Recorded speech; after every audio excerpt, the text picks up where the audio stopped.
You've tuned to this week's episode of Next Steps Forward. I'm your host, Chris Meek. As always, it's a pleasure to have you with us. Next Steps Forward is committed to helping others achieve more than ever while experiencing greater personal empowerment and well-being. Our guest today is Dr. Jon Mills. He has written and edited more than 30 books.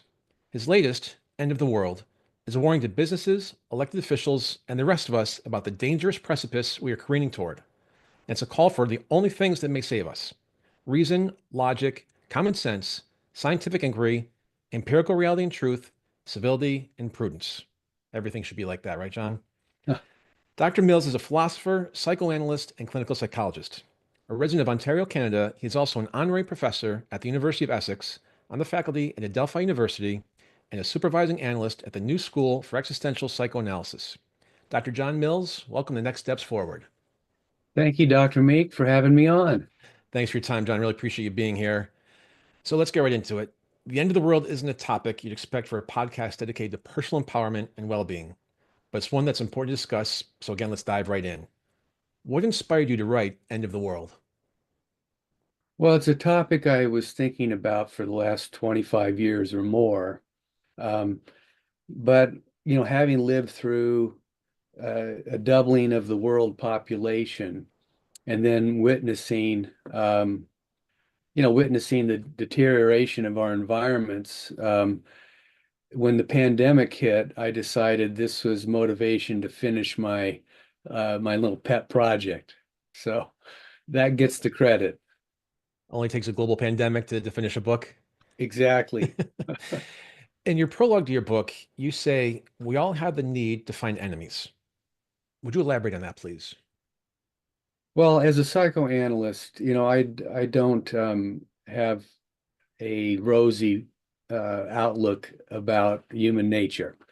I mean, we're not just born, gentle, loving, fuzzy creatures. These are developmental achievements. So, we have to acknowledge the fact that uh, we are governed in many ways, meaning human nature is governed by animality. And so we could never really fully relinquish the fact that our minds are primitive. And so, when we're beset by internal conflicts or external, barriers to our existence, we naturally have a tendency to project our prejudices onto other people, and particularly, find defenses as a way of coping and scapegoats. So we displace, our negativity onto others that we, in many ways, construct in a negative fashion. So it's something that, is just part of who we are as human beings, and we need to be aware of the motivations for doing that. And what are the existential threats that we're facing? And why do you think civilization may become extinct sooner than we think? Well, I'm worried. Um, I think anyone who observes what's going on geopolitically in the world cannot stick their head in the sand. So, I mean, with our climate emergency, with the projected notion of overpopulation, up to 10 billion people in the next 20 years, um, the constant rhetoric of warfare, of nuclear engagement, of all these geopolitical clashes that we're experiencing internationally with governments and warfare, as well as technology, uh, and the social disparities and economic disparities that are polarizing people in terms of those who have money and those who don't. These can all become, pressurize one another. And so therefore, I'm much more worried about the future than I would have normally have been, let's say, 30 years ago. We just finished an historic election here in the United States, one that nobody could have predicted. And leading up to that, and I still think to this day, here we are, a week or so into the new administration, the United States population has never been more polarized, never been more separate. And from my experience and my view, and it's my personal view, is that most of Americans, maybe most of the world, it's kind of like a bell curve, I call it. You've got 80% of the population here that they're going to agree to disagree on most issues, but then you've got that 5 or 10% wing, on the wings there, and they're the ones with the bullhorns. They're the ones with the bully pulpit. What can this 80% do? Because we're the ones that are electing our officials as a society to become less divisive, less controversial, and more focused on, my wife and I have 3 kids, 2 in college, 1 in middle school. They're going to inherit this mess. So what can we do today as society, whether it's the United States, whether it's global situation, understanding the geopolitical risks that are out there? You've got the figureheads and the heads of state that are going to do what they do, but we're the ones that elect them for the most part. How can we change our mindset to become less polarizing and to look more towards the future as opposed to look at tomorrow? Well, that's $1 million question. Yeah, I mean, We'd be in Tahiti right now if we had the answer, right? yeah, you wonder about what are the forces that are driving such extreme polarizations. I agree with what you just said that there seems to be concentrated pockets on both sides of the political spectrum where where you have more of a uh, some kind of threat of authoritarian rule or value structure that's being imposed on the masses that are, like you said, more of the 80%. So you have the woke left, the extreme progressives, and who are engaged in identity politics that are, flustering and aggravating the extreme rights side who doesn't want to fall into that way of binary thinking. And anything that encourages binary thinking, that you are you're good and the other's bad, you're oppressed, the other's an oppressor, that's going to fuel that conflict. Excuse me. Um, Maybe the enemy, as you referred to earlier, is being constructed out of these, these basic mechanisms of splitting. It's a sorry state of affairs, unfortunately. But seeking the mean, I mean, seeking something more moderate, seeking like, let's have a discussion without vilifying, demonizing the other, is where a certain degree of civility and rational prudence comes into play. Why can't we have a discussion about something where it doesn't devolve into some ad hominem name calling or character assassination? It's just that we have different ideas. So let's discuss them without having to vilify one another. And that's such a novel idea because we used to be able to do that. Yeah. And now I'm afraid to go out with certain friends because if it comes up, it's not going to end well from a relationship perspective. And so I have just taken politics off the table of any conversation I have when I go out to dinner with friends and neighbors because I know what rabbit hole it's going to lead down.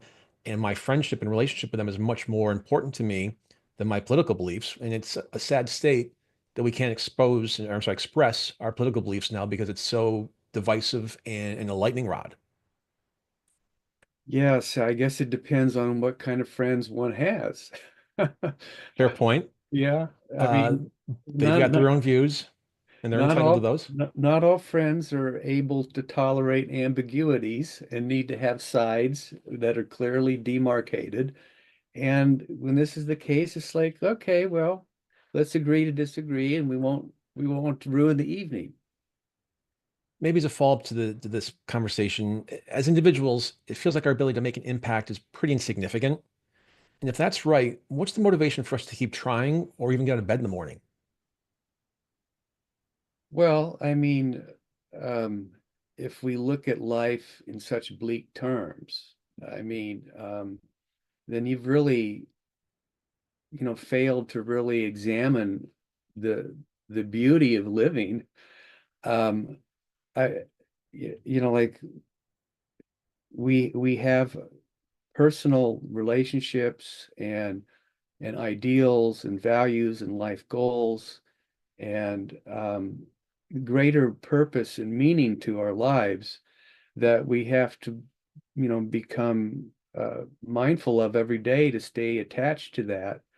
Because if we don't, any one of us could slip into some kind of nihilism or depression and throw things up in the air. But in terms of, yeah, the greater scheme of things, meaning the bigger metaphysical, ecological, geopolitical questions, we might have very little significance on making an impact as an individual. But in terms of our collective identifications, the more that there are people who are like-minded and are, embracing what we value, the more of a group, a consensus, or having certain social collectives letting their values, their minds, their ideas be known. And that is what makes change. You know, In the book, you write about collective bystander disorder. What is collective bystander disorder, and what are the factors that contribute to collective bystander disorder? well, I started to think about why is it that we are ignoring the empirical data that is not just being told to us by, climate scientists throughout the whole world. I mean, hundreds of thousands of people who study this stuff for a living every day. uh, but we also see it, we witness it, we experience it. Like I was surprised that we had wildfires just an hour from our home here in Ontario about 2 summers ago. I mean, we see the world is burning. Now, one can claim it's not science, it's climate change or whatever, but whatever these denialists are about, we can't deny the fact there's certain phenomenon happening. So it me almost seems like that the majority of the world population feels so helpless that they're just watching a global crime happen right in front of their eyes, and they're not doing much about it. If anything, in fact, we're seeing that this year is the hottest on record. That even even the billionaires in Davos are all in consensus that even though they don't want to admit the fact that we were probably beyond a tipping point at this point. Um, so the collective global bystander effect is really a collection of us who probably feel quite helpless, not knowledgeable enough, not empowered enough, if not apathetic or just dissociating these realities that are happening right before our very eyes. And it's often because these things aren't happening to us at the same time and in the same place throughout the globe. Um, uh, but it's enough for us to be concerned, because if we don't start shifting our collective ethos toward adaptation to climate change emergency, we're going to be in the future suffering more than we are now. What is your own personal opinion? You mentioned the elite at Davos. Larry Fink, who's the CEO of BlackRock, which is the largest asset management firm in the world, it was about 5 years ago. He put it, I think it was right before the pandemic. He put his letter to shareholders about how important and how basically number one their focus was on for ESG. And he just came out a month or so ago, basically clawing it all back. And they went from using the phrase ESG to climate, and now they've just pulled the whole thing back. It's only been 5 years. And you mentioned, did they realize we were past a tipping point? Like, is it too late to do anything? Because everyone was talking about net zero by 2050 and things like that. And now nobody's going to talk about it. And they're just going to ignore it and say it's not my problem because I've got 20 years left and that's it. Well, I would imagine it has to do with, personal and capitalist greed. I mean, let's just be honest. When people have money, they don't want to give it away. They don't want to have things imposed upon them. Um, so they typically go along with either the current government that's in power, And now we have a Trump government in the States that's going to be very much pro capitalism. And there's nothing wrong with that. It's just that there's proportional issues. And if we don't allocate the right proportional amount of resources into our world problems, and that means somebody's going to have to give up a little bit of the kitty, uh, which would just be a logical thing to do. If you have tons of money, what's that off the skin off your back? If you're giving back to, to good cause.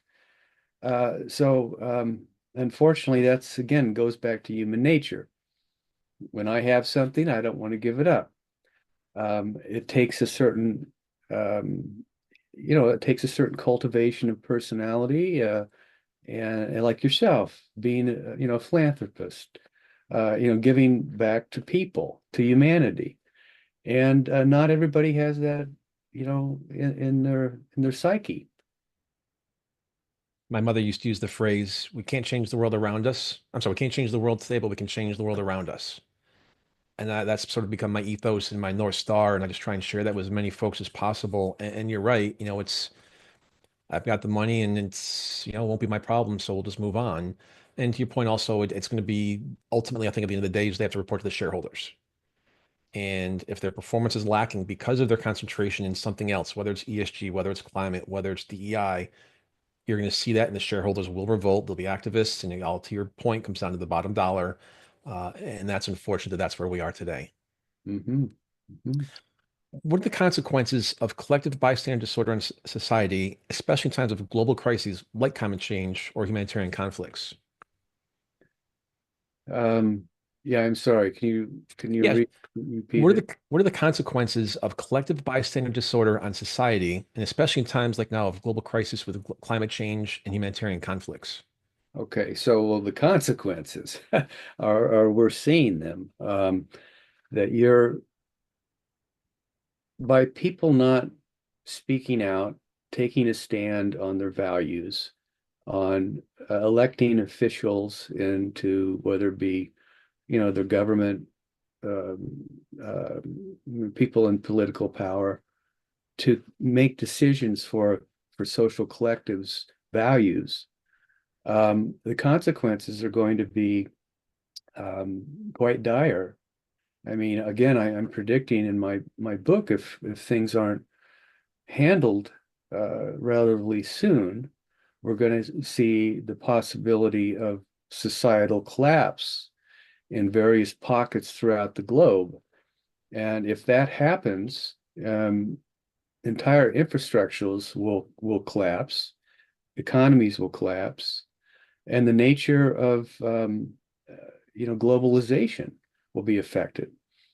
In the meantime, you're going to have countries start cannibalizing one another because they want to secure the goods and securities for their own people.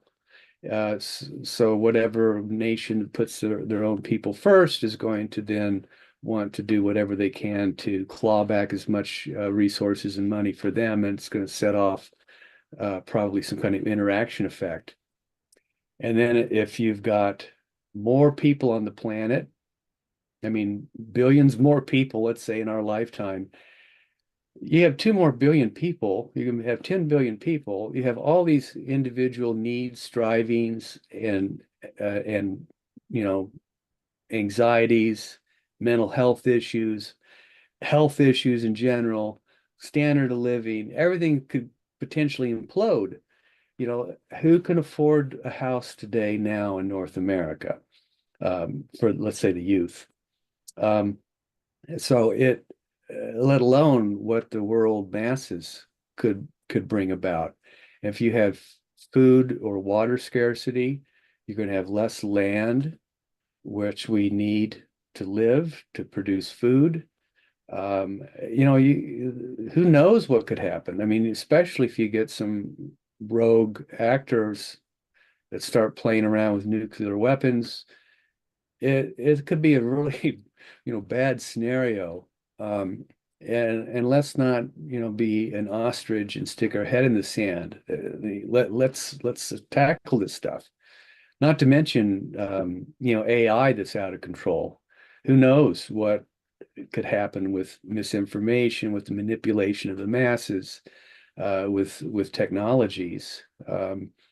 It could set off further deterioration, like we see, in mental health for children and youth who are just glued to their devices and haven't really formed an appropriate, cognitive development that they could for their age. They call them screenagers. I've just heard Yeah. that. Yeah. Yeah. And before I forget, where can people find your book? Well, you can order it directly from the publisher, which is Roman and Littlefield, or you can go to your Indigo bookstore, or you can get it off of Amazon. I suppose it's everywhere. Perfect. Yeah. You've written extensively on existential thought. How does the end of the world tie into that philosophy? And do you think our fear of the world's end is more existential, cultural, or driven by something else?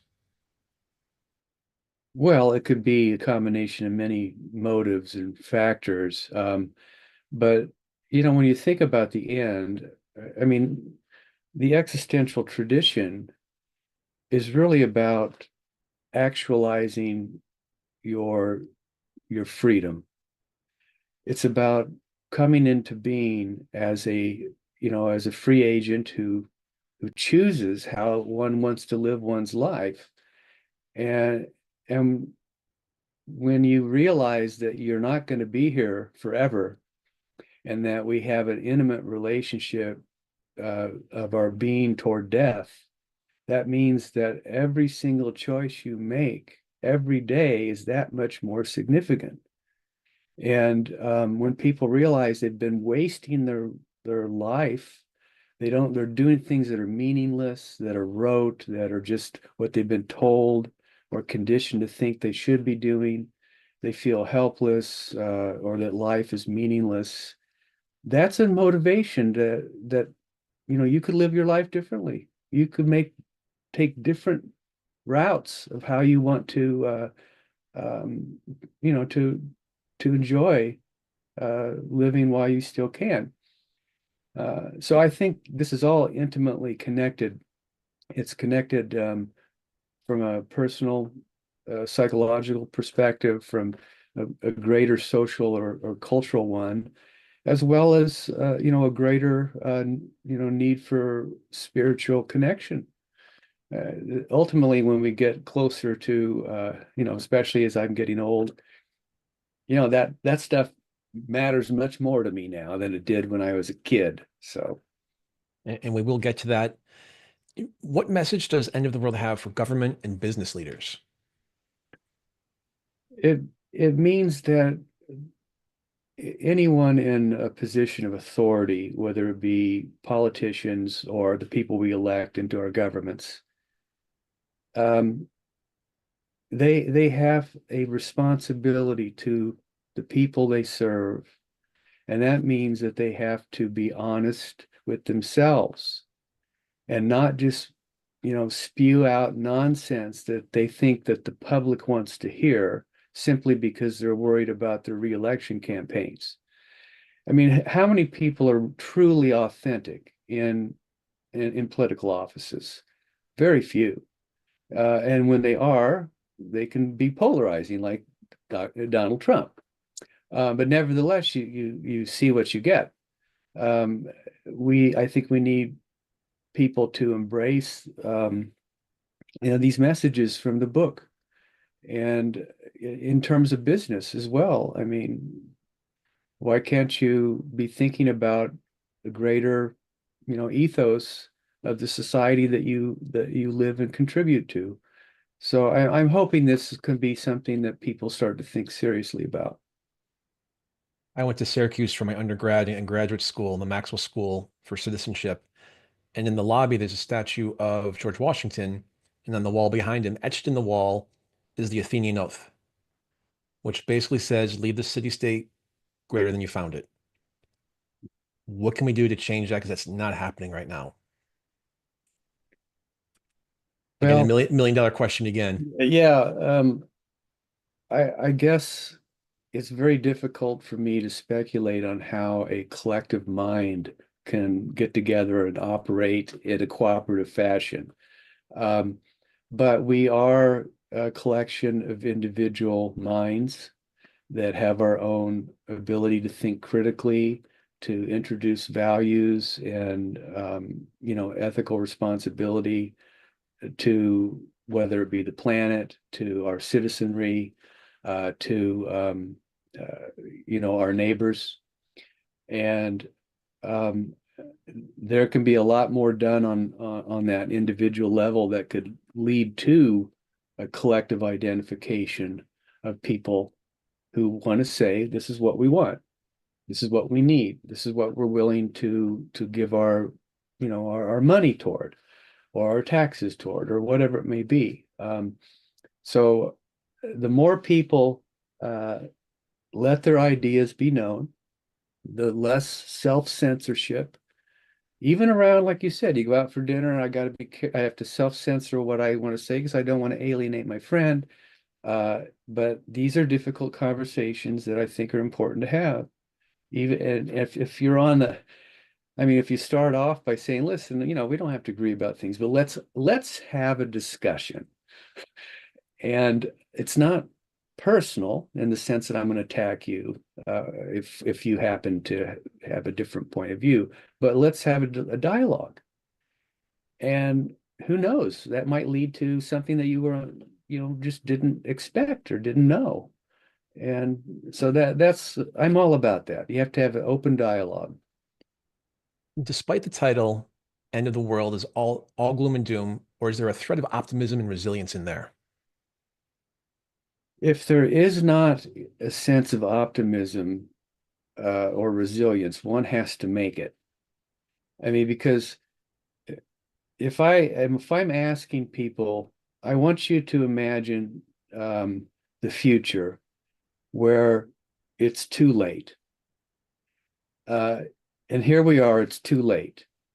If I can't imagine that we can't awaken from this state now, then that should be enough to be thinking, well, we don't want to get to that state where it's too late, because that too late is just the opposite of resilience and opposition. It's having to accept our impending doom. And we can change that. What advice would you give to someone who is overwhelmed by societal inaction? Um, I have to admit that I don't give advice to people. It always backfires if I tried. You get what you pay for. Yeah. What I would what I would say though is that um, that you're responsible to live your life on your own terms, the best you can, and uh, to know yourself and to think critically about who you are, what you want, what you can achieve if find a certain purpose or meaning to your existence. And uh, that there's a requirement for you to become more self-enlightened in that sense. And we're all fumbling toward that. It's not something that you can just buy or purchase ready-made. There's no step-by-step manual that one can follow to get there. I mean, it really is a personal journey. And how can individuals build emotional and psychological resilience in the face of overwhelming global challenges like climate change? I think the more active one is, whether it be in one's thought, they're expressing their ideas, their concerns, they could, whatever impels them to act is better than being, passive and resolute to something impending or happening to them. Um, Cultivating an internal locus of control where you feel that you have something to contribute to your existence and others is where you have to search. Um, Not to think that everything's going to be superimposed on you and you need to cower in the corner like a child, but to fight back. The fight back. I love that. It's human nature. Hmm. Fight for what you believe in. Doctor, how do you personally stay hopeful or grounded when researching and writing about such disturbing topics? Well, everything that I do in terms of my research is really my attempt at therapy. So I'm trying to work out these problems in my mind. I think other people identify with them, so in many ways I feel more connected to, I guess you could say, this abstract notion of humanity. But it's meaningful to me then to try to offer some kind of insight, even if it's just that, than it would be to do nothing. And so I think that's kind of where I'm coming from. You don't know unless you try. Yeah. So let's talk about existential psychoanalysis for a moment. How is existential psychoanalysis different from other psychiatric approaches? Well, psychiatry basically today means go to a doctor, they'll do a checklist and tell you what kind of disorder you have, and here's a pill to take. So I'm in what you'd call it, the talking therapies that people they don't want to be told what to do. They want to be able to have a a sacred space, an intimate place to talk about what really is going on in their lives. What they're trying to process and what they're experiencing on a very intimate psychic level. And so through a dialogue, through a meaningful conversation, they come to understand their own minds better and their own their own place in the world. So an existential approach is to help a person um, in their own process of becoming aware of who they are, their potential, what they're capable of becoming, and finding meaning and increasing a sense of agency and freedom in their existence. You've written and edited more than 30 books. I just finished my second one. It's still with the publisher. I don't know how you can possibly do 30 books. Coincidentally, there are two prolific writers named Jon Mills, same spelling, who live in Canada. The other one writes murder mysteries and thrillers. Have you two ever met? No, no, and the golfer I haven't met either. Yeah. And if people want to reach out to you to speak to you or learn more, where can they find you? Well, they can go to my website, which or they can just Google my name and you'll find my website. Okay, perfect. Two of your books, in addition to End of the World, caught my eye for different reasons. The first is a very technical book titled Treating Attachment Pathology. It's the subject matter and your expertise in that area in particular that could be helpful to some people in our audience. Would you first share the foundations, motivations, and importance of human attachment? Yes. Once again, my attempt to try to understand, human development and the psyche brought me from classical psychoanalytic thinking, meaning Freudian thinking, to more contemporary work in attachment. And this was early in my career, where I was, practicing clinician. And I realized that this is where kind of really where it's at. Instead of just like these unconscious drives that are out there acting in crazy ways, we really, this our psychological development is so contingent upon the quality of our attachment to, our family, to our parents, our siblings, other very important caregivers early in life. And that's kind of the bedrock of what more of a mature personality is built on. So the capacity for love, for intimacy, for emotional connection to others, it really can be, profoundly conditioned by your early experiences in your family attachments. And that's a great segue to the next question, or maybe as a follow-up, is why do humans have such a deep-seated need to connect with others? Well, that why question always leads us to, at least it leads me to say that things are overdetermined. There are many different causal forces, of course, some of which are biologically based or based in evolutionary, development. Um, so even when we look at the animal world, we see bonds of attachment between mothers particularly, but not just mothers. You'll see fathers part of a family system that are protective, and even though that I think it's uncontested fact to say that our material embodiment is got evolutionary roots to it. What it means to be, a human being or a person or a subject with one's own unique self-identity is really about the quality of your inner lived experiences. And so what do most people want? Well, they would like to have, meaningful friendships, connections with others, and intimate, loving relationships. Um, it'd be hard pressed to find someone who doesn't value that. And if they don't, it's probably because they've been quite traumatized and it's impacted on their personality development. We've been talking a lot about the end of the world.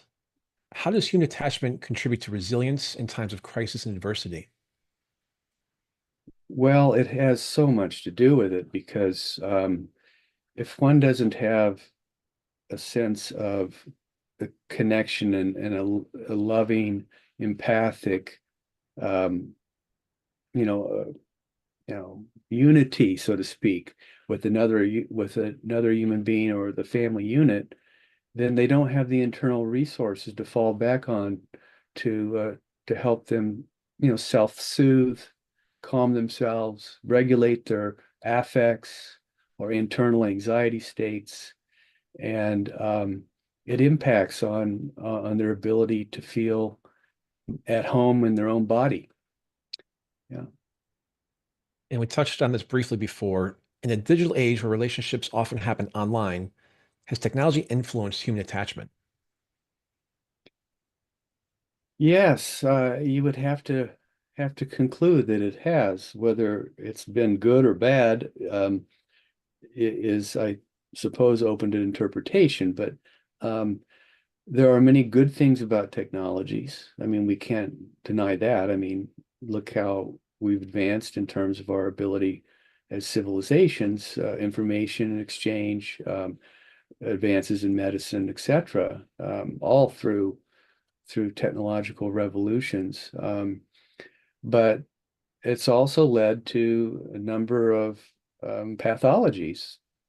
Um, if people are much more concerned about, gaming, online porn, they can't talk with one another face to face. Everything's through a text message. These are very stunted, forms of development.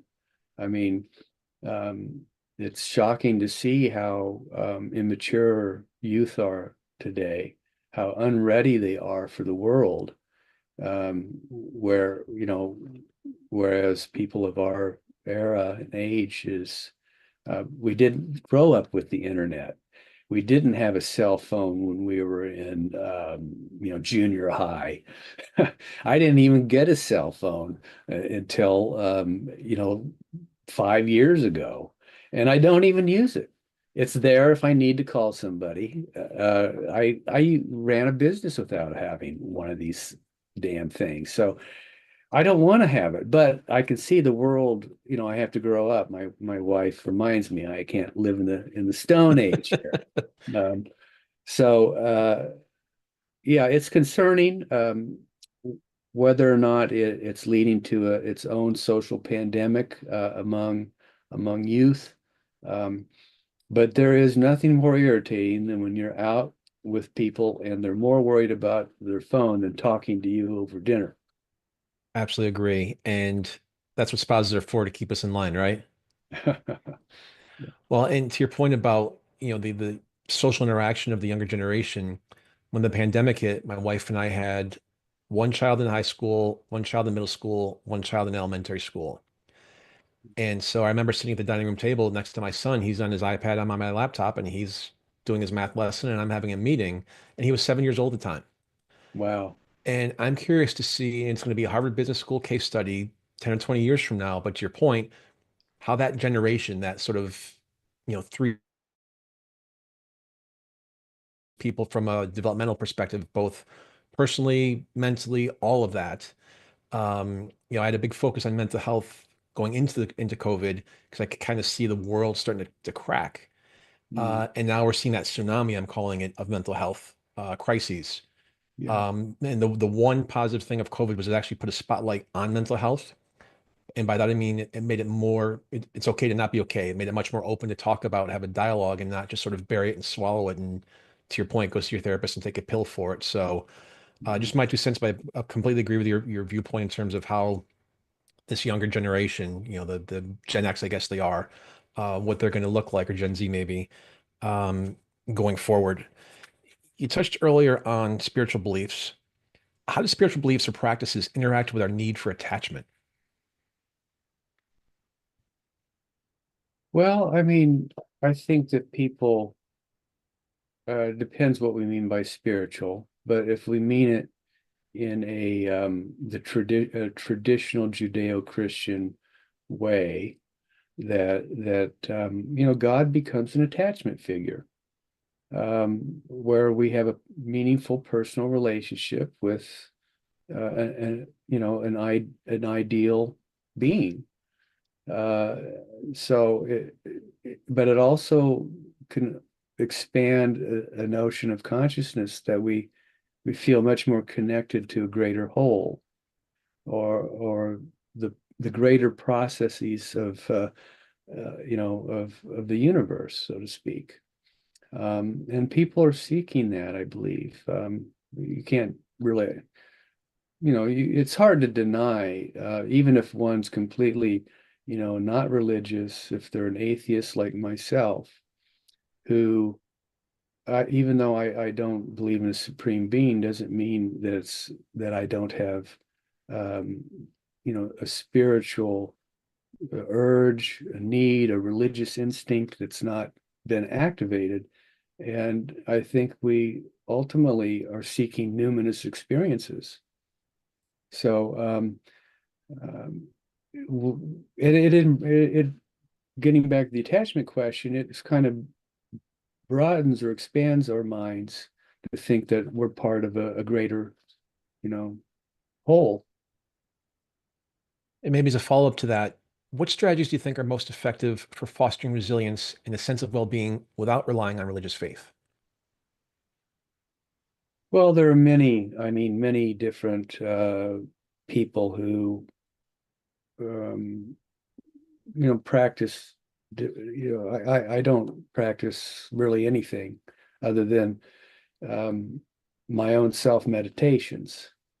And of course, the Buddhist community is all about a belief system that's not theistic. It cultivates a certain mindfulness about one's experience in the cosmos. I, I see a lot of atheists or those who aren't religious have gravitated toward meditation practices. Um, so there must be something there that's helpful for people. Myself is just more about having a contemplative life and cultivating different ways of thinking. And the more, of course, I get older, I'm less rigid, and I'm more open to I'm interested to hear what your experience is, rather than judge it. So in many ways, one has to be a pragmatist. If it works, if you get utility from it, and you are personally enriched by your beliefs and practices, then good for you. Is there anything that you admire about people who are deeply religious, even if you don't share their beliefs? Yes, I do. I have, I have some dear friends. One's a ordained Carmelite monk, and one is an ordained Buddhist monk. So now, uh, just talking to them about, their mystical experiences, that's something. Also have a Sufi friend who talks about this. Now, I have not been able to enter into this realm, but I find it fascinating, and I like just to hear about it. Be a great dinner conversation. Yeah, yeah. Dr. Jon Mills, author of End of the World, thank you so much for being with us today. I really appreciate your time. Well, thanks so much for having me, Chris. No, it was a great conversation, very insightful, so I really appreciate it. And thank you to our audience, which now includes people in over 50 countries, for joining us for another episode of Next Steps Forward. I'm Chris Meek. For more details on upcoming shows and guests, please follow me on Facebook at facebook.com/Chris Meek public figure, and on X, formerly known as Twitter, at Chris Meek_USA. We'll be back next Tuesday, same time, same place, with another leader from the world of business, health, literature, public policy, politics, sports, or entertainment. Until then,